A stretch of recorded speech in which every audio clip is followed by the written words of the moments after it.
नमस्कार दोस्तों। आज बात करेंगे ओपीएस और यूपीएस के रिगार्डिंग, जो कि एक सरकारी मुलाजिम या सरकारी अधिकारी या सरकारी कर्मचारी से संबंधित है ये स्कीम। इसमें उनकी पेंशन के रिगार्डिंग बात करेंगे। यूपीएस और ओपीएस क्या होते हैं, कब से लागू हुए, कब बंद हुए और इनका बेनिफिट क्या है, इनमें डिफरेंस क्या है, इनका कंपैरिजन करेंगे। तो दोस्तों शुरू करते हैं आज की वीडियो। दोस्तों एक हमारे यहाँ पे दो तरह की स्कीम्स अब लागू हुई हैं। एक तो ओपीएस, एक एनपीएस और एक यूपीएस।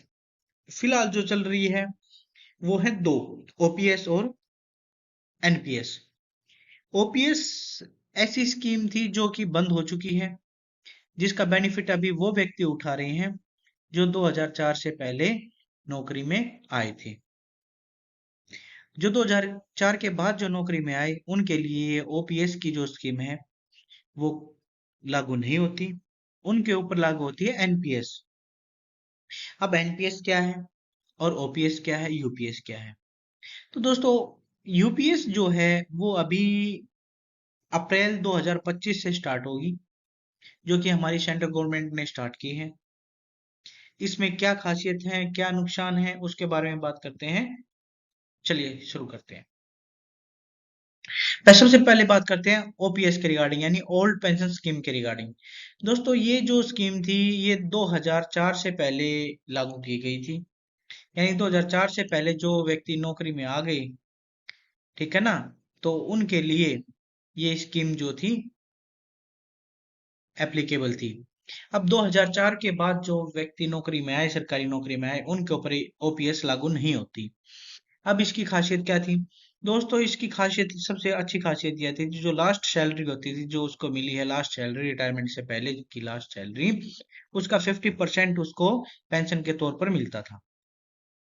ठीक है, यहाँ तक आपको बात समझ में आई। अब बात करते हैं इसके फीचर्स क्या थे।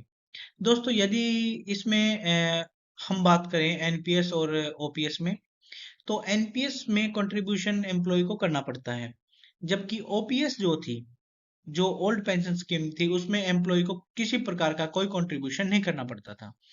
जैसे अब जो है 10 या 12-14% जो है एम्प्लॉय कटवाता है, और उतना ही, जितना उसका कटेगा उतना ही परसेंटेज जो है सरकार उसके अकाउंट में डालेगी।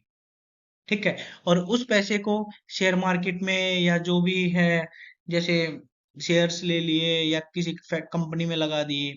ठीक है, जब हम रिटायर होंगे उस टाइम पे उसका जो मार्केट रेट होगा, यानी जो मार्केट जो उतार चढ़ाव जो चलेगा, वही उसी अकॉर्डिंग उसको पेंशन मिलती है एनपीएस के अकॉर्डिंग। जबकि ओपीएस में ऐसा नहीं है। ओपीएस में क्या है, उसकी 50% जो सैलरी थी, लास्ट सैलरी जो थी ना, उसकी 50% उसको पेंशन मिलेगी, यानी 1 लाख रुपए उसकी सैलरी थी, तो उसको मिनिमम 50,000 रुपए सैलरी के पेंशन के मिलेंगे। अब जो ओपीएस जो है ये गवर्नमेंट फंडेड फंडेड थी दोस्तों। इसमें एम्प्लॉय को उन्हें पर करना पड़ता था, इसको सिर्फ गवर्नमेंट को फंड करना पड़ता था, गवर्नमेंट उसमें फंड डालती थी। ठीक है, इसकी सबसे बड़ी खासियत ये थी ओपीएस की। अब इसमें जो बेनिफिट थे वो डिफाइंड थे। जैसे आदमी रिटायर होगा ना, तो उसको 50% सैलरी का मिलेगा और कुछ पैसे मिलेंगे जो सरकार में ने उसमें फंड किया है वो। अब फैमिली पेंशन की बात करते हैं दोस्तों। अगर बाय चांस उस एम्प्लॉय की डेथ होगी, तो उसकी जो वाइफ होगी होगी या जो उसके हस्बैंड होंगे, ठीक है ना, जो उस पर डिपेंडेंट होंगे, उनको उसकी पेंशन का 50% मिलता। ठीक है ना। तो इन जो, अब बात करते हैं इन्फ्लेशन एडजस्टमेंट। जो इस पे इन्फ्लेशन था ना, वो बहुत ही कम होता था, जबकि एनपीएस पे बहुत ज्यादा है। ठीक है, तो ये तो थे इसके की फीचर्स। अब इसके चैलेंजेस क्या थे उसके बारे में बात करते हैं। फिजिकल बर्डन, ओपीएस की वजह से, ओपीएस की वजह से जो थे, जो एम्प्लॉयज थे, उनकी पेंशन के रिगार्डिंग बहुत ही पैसा सरकार उसमें लगाती थी। ठीक है, जो कि सरकार के ऊपर उसका बर्डन आता था। लैक ऑफ सस्टेनेबिलिटी, यानी उसमें कोई सस्टेनेबिलिटी बहुत कम थी। ठीक है ना, क्या भाई बढ़ेगा यार घटेगा, जो भी है। इनिक्विटी, इक्विटी का मतलब स्कीम फेवर्ड एम्प्लॉइज वो रिसीव्ड प्रमोशन और salary hikes close to retirement. Equity मतलब उनको पैसे मिलते थे, जैसे रिटायरमेंट हुए ना, तो उनको पैसे मिलते थे इकट्ठे। अब बात करते हैं यूपीएस में। यूपीएस एक नई अप्रोच है, जो कि अभी अप्रैल 1 अप्रैल 2025 से लागू होगी। अभी इसकी अनाउंसमेंट हुई है 29 अगस्त 2024 को। ठीक है, सरकार ने की है। और इसके जो यूपीएस और एनपीएस में, इनमें दोनों में, यूपीएस और एनपीएस में, इन दोनों में से किसी एक को भी एम्प्लॉय चुन सकता है। या तो एनपीएस चला ले अपना, या यूपीएस चला ले। ठीक है ना, ये डिपेंड करता है एम्प्लॉय की चॉइस के ऊपर। अब इसमें की फीचर क्या थे यूपीएस के, क्या है, सॉरी क्या है इसके की फीचर्स। इसमें कंट्रीब्यूटरी मॉडल होगा। इसमें कंट्रीब्यूटरी मॉडल मतलब इसमें जो है 10% जो है कंट्रीब्यूट उसकी सैलरी का किया जाएगा, एम्प्लॉय की सैलरी का। ठीक है। और सरकार इसमें जो डालेगी 18.5%। ठीक है, इतना उसमें पैसा डालेगी। यानी 1 लाख रुपए उसकी सैलरी है तो 10,000 रुपए उसके कटेंगे, और 18 साढ़े 18 हजार रुपए उसमें सरकार डालेगी। नॉर्मल फंडा। ठीक है। अब बात करते हैं गारंटेड पेंशन की। गारंटेड पेंशन का मतलब है उसको 50% बेसिक पे लास्ट 12 मंथ्स की मिलेंगी। ठीक है ना, लास्ट 12 मंथ्स में। अब बात करते हैं, बहुत ही दिमाग लगाया गवर्नमेंट ने।